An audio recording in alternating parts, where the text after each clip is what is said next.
좋은 아침입니다. 우리 찬양하시면서 아침 제풀 함께 드리시도록 하겠습니다.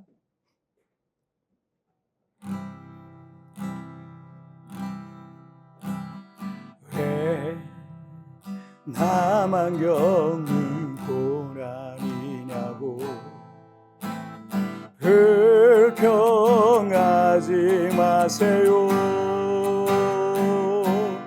고난의 뒤편에 있는 주님이 주실 축복 미리 보면서 감사하세요.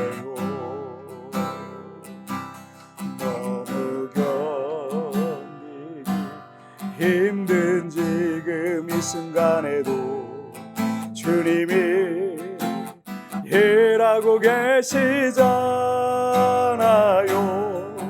남들은 지쳐 앉아 있을지라도 당신만은 일어서세요. 힘을 내세요. 힘을 내세요. 주님이 손잡고 계시잖아요. 주님이 나와 함께함을 믿는다며 어떤 역경도 이길 수 있잖아요. 아멘. 자, 우리 같이 기도하시겠습니다. 하나님 아버지 감사합니다. 오늘도 우리를 주님이 예배 자리에 불러주셔서 이렇게 하나님을 예배하며 오늘 하루를 시작하게 하시니 정말 감사합니다. 이곳이 하나님의 거룩한 지성소가 되게 하시고 하나님을 만나고 주의 얼굴을 배우며 주의 음성을 듣는 귀한 시간 되게 하여 주옵소서. 감사하며 예수님의 이름으로 기도하옵나이다. 아멘. 오늘 우리에게 주신 하나님 말씀은 창세기 21장 1절부터 7절까지의 말씀 제가 봉독해 올리도록 하겠습니다. 여호와께서 말씀하신 대로 사라를 돌보셨고 여호와께서 말씀하신 대로 사라에게 행하셨으므로 사라가 임신하고 하나님이 말씀하신 시기가 되어 노년에 아브라함에게 아들을 낳으니 아브라함이 그에게 태어난 아들 곧 사라가 자기에게 낳은 아들을 이름하여 이삭이라 하였고 그 아들 이삭이 난 지 8일 만에 그가 하나님이 명령하신 대로 할례를 행하였더라. 아브라함이 그의 아들 이삭이 그에게 태어날 때 100세라. 사라가 이르되 하나님이 나를 웃게 하시니 듣는 자가 다 나와 함께 웃으리로다. 또 이르되 사라가 자식들을 젖먹이겠다고 누가 아브라함에게 말하였으리오마는 아브라함의 노경에 내가 아들을 낳았도다 하니라. 아멘. 얼마 전 어떤 방송에서 스페인의 마요르카라고 하는 섬에 마요르카 대성당이라는 곳을 우연히 제가 방송을 통해 봤습니다. 성당 모습이 너무 멋져서 제가 찾아봤더니 스페인은 이 중세시대 약 한 700년 동안 이슬람의 통치 아래 있었던 겁니다. 그런데 마요르카 섬을 스페인이 다시 탈취한 후에 이슬람 사원이 있던 그 자리에 이 대성당을 건축하게 되었다라는 거죠. 1230년에 시작된 이 성당 건축이 무려 400년에 걸쳐서 완공했다고 합니다. 그러니 제가 보기에도 그 성당은 그냥 단순히 어떤 건물이 아니라 400년 동안 공들인 하나의 거대한 예술 작품처럼 보였습니다. 그래서 지금도 마요르카 대성당을 보기 위해서 매년 수백만 명이 그 성당을 다녀간다고 합니다. 귀하고 가치가 큰 것일수록 오랜 세월에 걸쳐 어렵게 만들어지는 것을 볼 수 있습니다. 아브라함이 하나님의 부르심을 받고 하나님께서 약속하신 아들 이삭을 얻기까지 25년이란 시간이 소요됐어요. 하나님은 전능하시기 때문에 75세의 아브라함을 부르셨을 때에도 바로 사라가 임신하게 하실 수도 있고 지체하지 않으시고 아들 이삭을 아브라함의 품에 안게 하실 수도 있었을 겁니다. 하지만 우리의 이 시간과 하나님의 시간이 다른 이유가 있습니다. 첫째, 고난을 통해 성장한다라는 거예요. 우리는 지금 힘든 문제가 있고 하나님께서 개입해 주시기 바라는 문제가 있어서 그 문제가 빨리 해결되기를 바랍니다. 사실 이건 우리의 시간이라서 그렇습니다.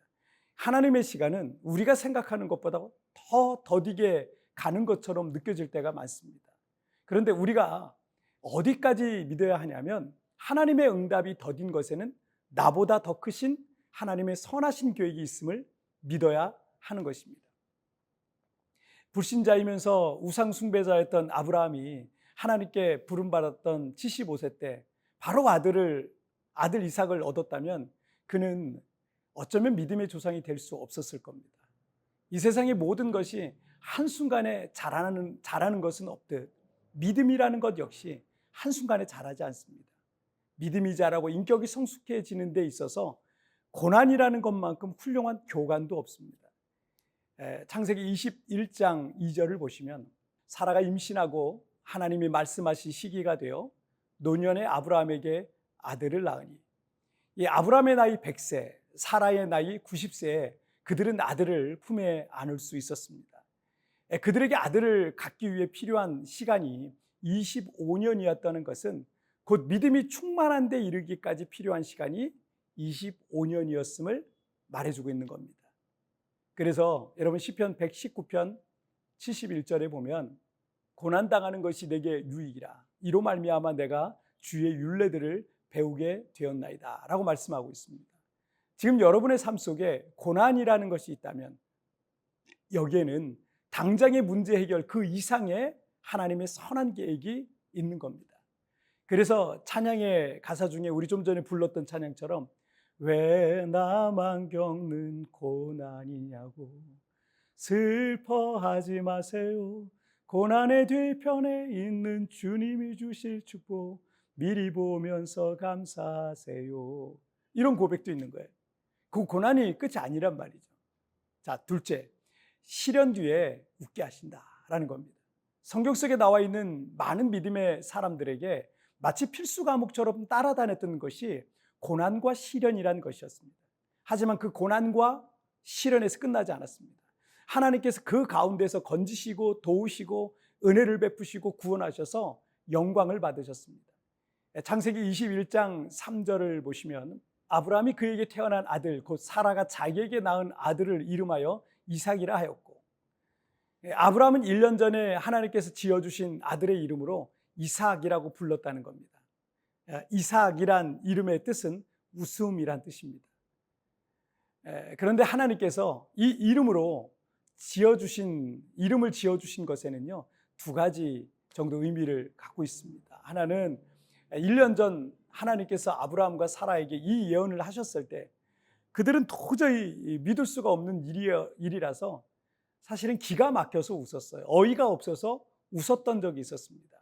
그래서 그들의 연약함과 믿음 없었던 것을 드러내셨던 일이 있으셨거든요. 때문에 그들은 그 귀한 아들 이삭의 이름을 부를 때마다 자신들이 믿음이 없어서 어이없어 웃었던 부끄러운 과거를 떠올렸을 겁니다. 이삭아 이리 와봐. 그럴 때마다 아마 자신들이 실수했던 연약했던 믿음이 연약했던 그 과거를 떠올렸을 겁니다. 그리고 또 한 가지는 6절을 보시면 사라가 이르되 하나님이 나를 웃게 하시니 듣는 자가 다 나와 함께 웃으리로다. 하나님께서 아브라함과 사라를 웃게 하신다라는 거예요. 불가능한 일이었습니다. 꿈도 꿀 수 없는 일이었어요. 그래서 다 포기했고 더 이상 기대조차 할 수 없는 상황이었습니다. 그런데 하나님께서 이삭이란 아들을 주셔서 아브라함과 사라를 웃게 하셨다는 거예요. 그리고 그 아브라함과 사라에게 역사하셨던 하나님을 믿는 사람들, 지금 고난 가운데 있는 모든 사람들에게도 이 동일한 역사가 일어난다라는 말씀입니다. 하나님께서 슬픔과 고난과 절망 가운데 있는 여러분들을 반드시 웃게 하실 것이라는 겁니다. 지나간 고난의 날들을 생각해 보세요. 여러분이 얼마나 힘들었었습니까? 재정적인 문제로 매일매일 내일에 대한 불안 속에서 살기도 했고 사람과의 관계의 문제로 밤잠을 자지 못하고 괴로움 속에 지내야 하기도 했었고 갑작스럽게 벌어진 어떤 문제로 인해서 모든 걸 다 포기하고 싶은 마음이 들기도 했을 겁니다. 저에게도 그런 날들이 있었습니다. 하지만 하나님께서 나를 웃게 하실 것입니다. 이 시련 뒤에 반드시 나를 웃게 하실 그 하나님을 믿으시길 바랍니다. 때로 응답이 더디어도 낙심하지 마세요. 고난을 통해서 우리를 성장시키시고 이전에 알지 못했던 믿음의 고지에 우리가 서게 될 겁니다. 그리고 주님은 반드시 이 시련 뒤에 나를 웃게 하실 것을 믿습니다. 자, 우리 같이 기도하실까요? 살아계신 하나님 아버지, 감사합니다. 오늘도 이렇게 하나님 앞에 예배하며 하루를 시작하고 주의 말씀을 통해서 하나님의 그 선하신 뜻과 오늘 나에게 주시는 그 말씀을 마음에 새깁니다. 네가 고난당하고 있느냐, 시련 가운데 있느냐, 네 힘으로 감당할 수 없는 그런 일들 가운데 있느냐, 그런데 슬픔 가운데 있는 너를 내가 반드시 웃게 할 것이다. 그 하나님의 약속을 나는 믿습니다. 오늘 우리 사랑하는 성도들의 인생 속에, 상황 속에 지금은 슬픔의 눈물을 흘리고 있지만 반드시 웃게 되어 하나님께 영광 돌리는 삶을 살아가게 하여 주옵소서. 오늘 하루도 주님 나를 붙잡아 주시고 함께 하실 것을 믿사오며 예수님의 이름으로 기도하옵나이다. 아멘. 여러분, TVN에 나오는 오늘의 묵상 보시면서 개인적으로 묵상하시고요, 짧게라도 뜨겁게 기도하시면서 오늘 하루 주님과 동행하시기 바랍니다. 자, 내일 굿모닝 채플에서 여러분 뵙겠습니다. 여러분 오늘도 승리하세요. 때로 응답이 더디어도 낙심하지 마십시오. 고난을 통해 우리를 성장시키시고 이전에 알지 못했던 믿음의 고지에 서게 될 것입니다. 그리고 주님은 반드시 이 시련 뒤에 나를 웃게 해 주실 겁니다. 이 고난 뒤에 하나님께 어떻게 일하실지 묵상해 봅시다.